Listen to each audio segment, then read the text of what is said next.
The year is 1597, and we are in the city of Agra, where our story begins in the bustling royal court of the great Mughal Emperor Akbar, who is regarded as one of the greatest rulers in history, and he ruled over India for a whopping 51 years.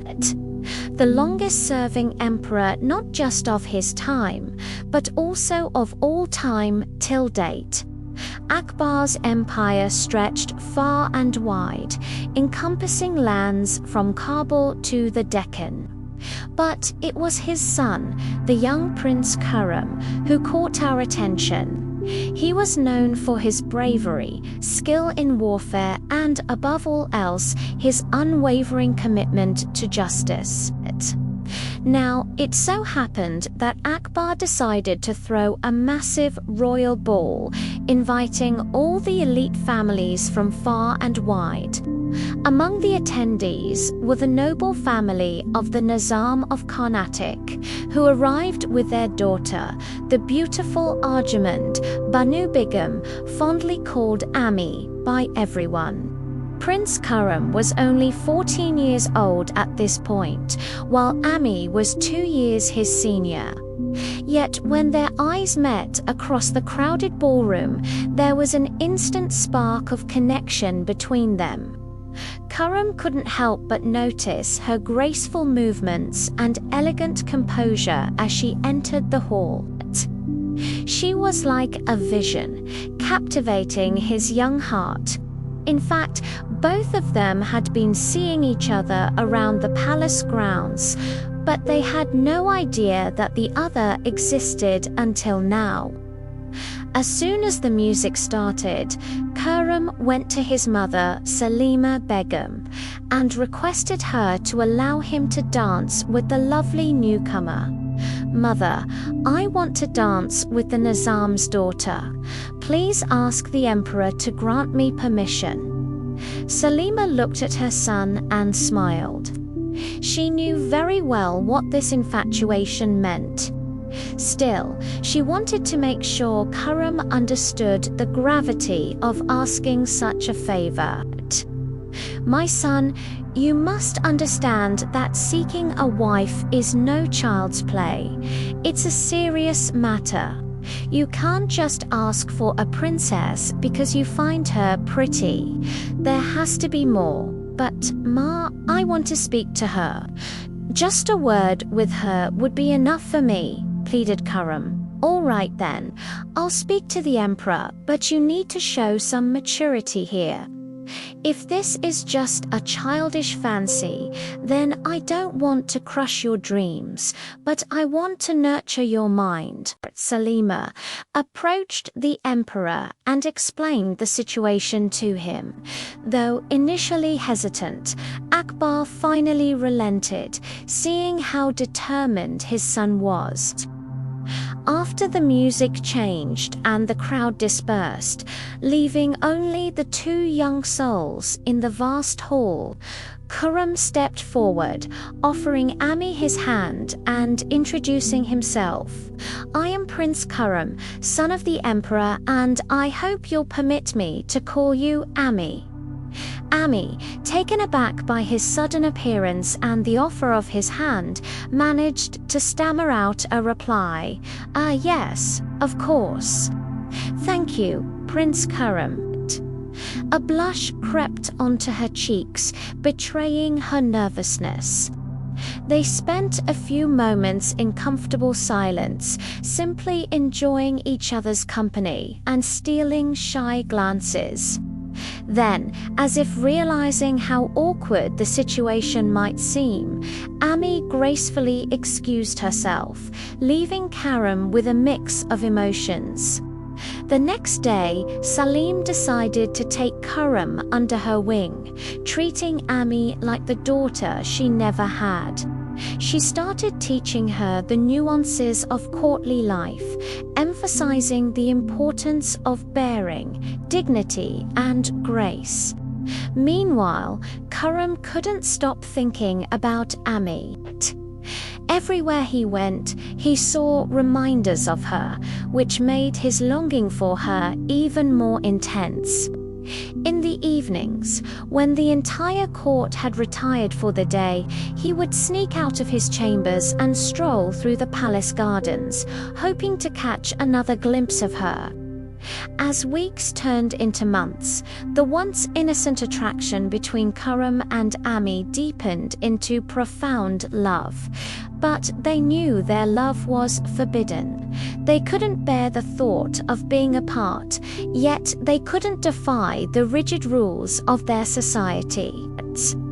So they found solace in stolen moments, whispering sweet nothings in the quiet hours of the night, or exchanging shy smiles across the crowded ballroom.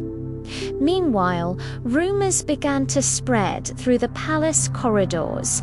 People started noticing the undeniable chemistry between the young lovers, and whispers of their secret affection echoed through the halls.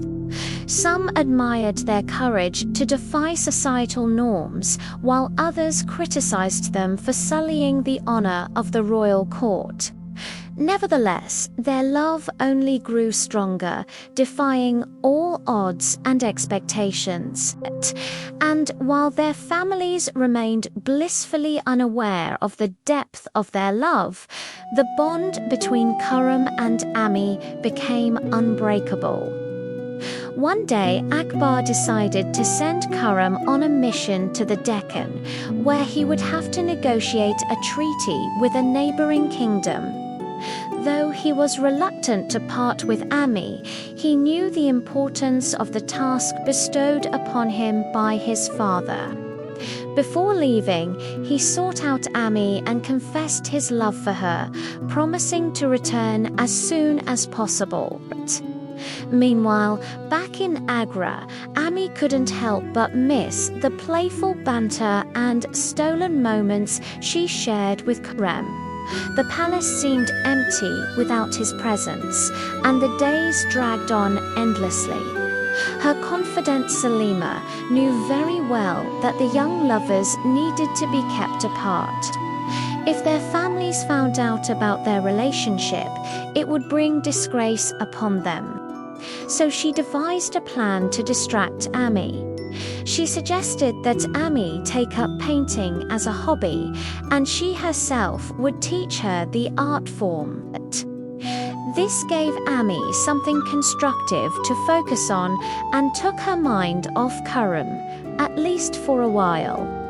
Meanwhile, Khurram successfully completed his mission and returned to Agra, hoping to be reunited with Ami. But much to his dismay, he heard a rumor that she had left the kingdom, supposedly returning to her family's estate in Karnataka. He confronted Salima, demanding to know the truth, and she revealed everything to him. Khurram felt betrayed, not just by the rumor that had separated him from Ami, but also by his own mother for keeping secrets from him. However, deep down, he knew that Salima had only acted to protect him and Ami's love. Determined to find Ami and bring her back, Khurram set out on a journey to Karnataka. Despite the scorching summer heat and the long, arduous travel ahead of him, when his men told him that they needed to rest for the day, he insisted on pushing on.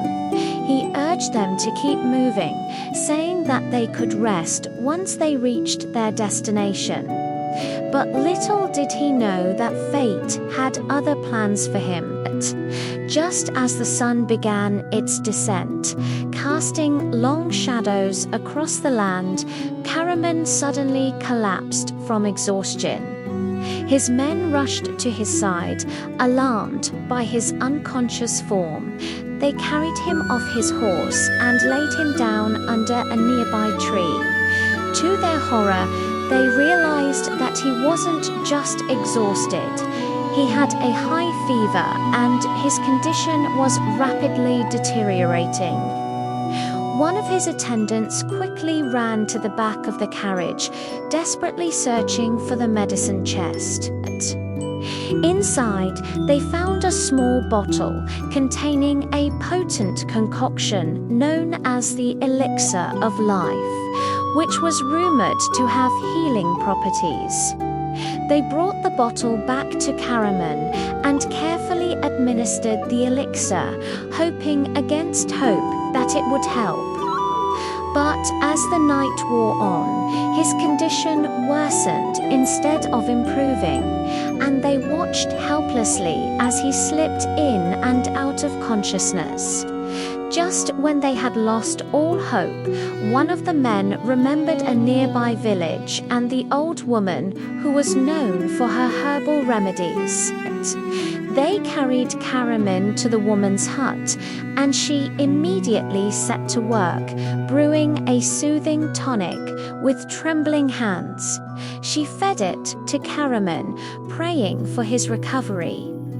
As the first rays of dawn touched the horizon, there was a slight improvement in Karaman's condition. The fever had some